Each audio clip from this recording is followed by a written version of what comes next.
तुम्ही भटक्या कुत्र्यांना खायला देत असाल तर हा व्हिडिओ शेवटपर्यंत नक्की पहा। भटक्या कुत्र्यांना जर खायला दिले तर तुमच्यावर अधिकारी गुन्हा दाखल करू शकतात। सर्वोच्च न्यायालयाने नगर विकास विभागाला या संदर्भातील सूचना दिल्या आहेत।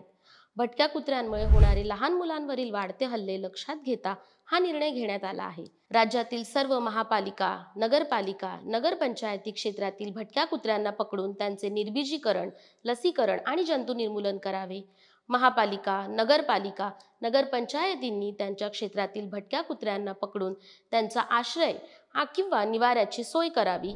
शैक्षणिक संस्था, सार्वजनिक आणि खाजगी रुग्णालये, क्रीडा संकुल, बस स्थानके, डेपो किंवा रेल्वे स्थानकांच्या परिसरात आढळणाऱ्या प्रत्येक भटक्या कुत्र्यांना त्वरित पकडून त्यांचे निर्बीजीकरण आणि लसीकरण करावे।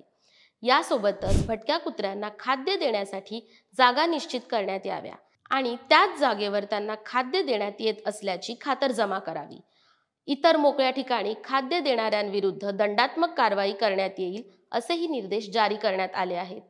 या निर्णयाबाबत तुम्हाला काय वाटतं? कमेंट्समध्ये आम्हाला नक्की कळवा।